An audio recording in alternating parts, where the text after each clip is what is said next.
I've told you many times that Trump is a white supremacist, and he thinks like one. He looks at blacks as if he's a colonizer or a plantation owner. Hence, it was no surprise for Trump to question Obama's dignity and legitimacy as the first black president when he said Obama was not born in America. Trump attempted to do the same thing with Kamala Harris when he questioned her blackness. Therefore, she was absolutely right and wise to refuse to dignify his comments with an answer. Stay with me, and I'll explain how this works.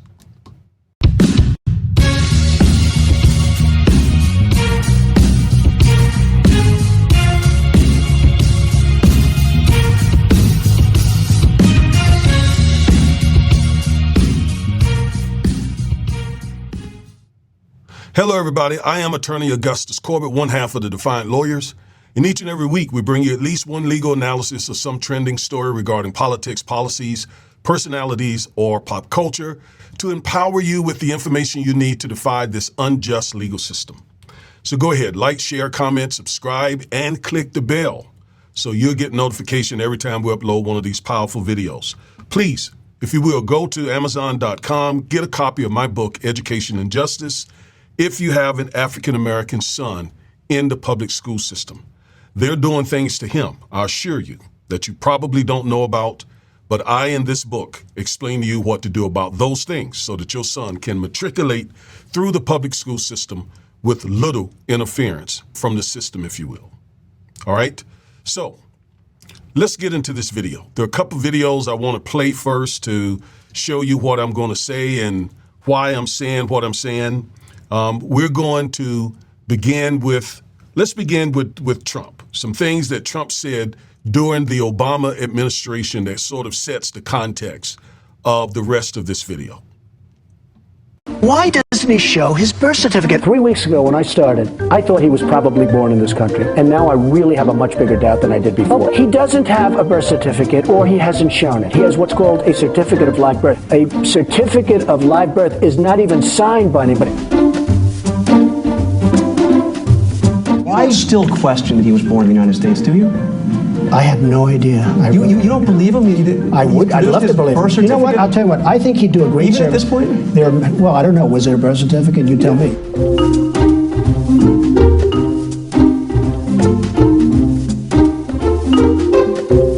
A few years ago, you led the birther movement. You sent investigators out to Hawaii to find out whether or not Obama, which you said was not born here. Well, and it turned out to not be true. Well, I don't know. According to you, it's not true. I don't know. He released his birth certificate. If you believe that, that's fine. I don't care. It's an old subject. Is Donald Trump honest when he says that Barack Obama isn't a legitimate president? So I knew you were going to ask that question. Well, because and you know what I'll say?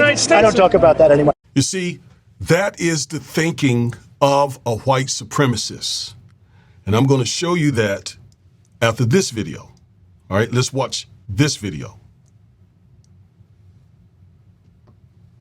I want to ask you about your opponent, Donald Trump. Okay. I was a little bit surprised. People might be surprised to hear that you have never interacted with him, met him face to face. That's going to change soon. But what I want to ask you about is what he said last month. He suggested that you happened to turn black recently for political purposes, questioning a core part of your identity. Yeah.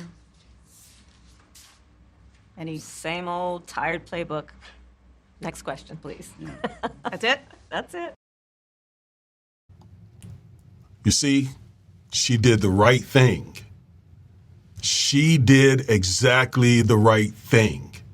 What she did by refusing to come down to Trump's level was she maintained her dignity, right? She maintained her dignity and refused to put him on that pedestal of being able to determine who's black, who's legitimate, who's not black, who's not legitimate. You see, that is a relic of the past, and it's a relic of white supremacy. We saw it during slavery. We saw it during apartheid. We even saw it in Germany as they dealt with the Jewish community. Now, there are a whole lot of folks on YouTube saying that Kamala refused to say that she was black. Well, I'm glad that she had the wherewithal, the wisdom, to not say that she was black in this instance, because it would have been acquiescence to Trump's white supremacist tendencies. After all, who is he to say who's black? Who is he to say who was born in America and who wasn't born? Who is he to say who is legitimate and who's not legitimate? Again, it is a relic of the plantation and a relic of apartheid and a relic of Nazi Germany. It is the thinking of the white supremacists. Now let's go to another screen. Let me show you what I mean. During slavery in the United States, enslaved people were often required to carry a written pass or slave pass from the enslaver when they traveled off the plantation. This pass served as proof that the enslaver had granted them permission to be away from the plantation for a specific purpose, such as running an errand or visiting a family member. The pass typically included details like the date, destination, and reason for the travel, along with the enslaver's signature. So when Trump questioned Obama's birth, that was like a plantation owner having to give Obama legitimacy. In other words, Obama wasn't a legitimate president until he presented his papers, or until Trump said Obama was born in America. And you remember, Trump eventually admitted that Obama was born in America, but only after Obama presented his full birth certificate. That is the thinking of a white supremacist. Kamala did not acquiesce to that. She did the right thing. She absolutely did the right thing. Now, during apartheid, they had a similar system, which they actually learned from American slavery. The pass laws constituted a system employed by the white South African government to regulate the movements of black, Indian, and colored individuals in South Africa. Let me note that Kamala, being biracial, a black and Indian woman, she knows, and her family was very involved in the civil rights movement, both in India and in the United States of America. For you that don't read, you should get her book and read her history. Okay, so she knows about this history from both sides of her ethnicity. This goes on to say, these passes dictated permissible areas for individuals to travel or inhabit, with violations resulting in arrest.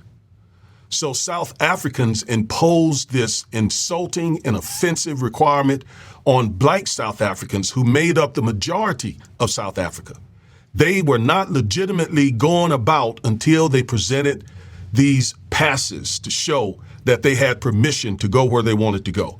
It is just a white supremacist way of controlling black people.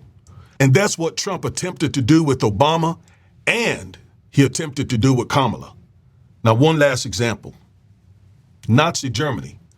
During the Nazi regime in Germany, Jews were subjected to numerous restrictions on their movement and were required to carry specific documentation. One of the most notable forms of documentation was the Judenpass, or identity card, which was issued to Jews starting in 1938.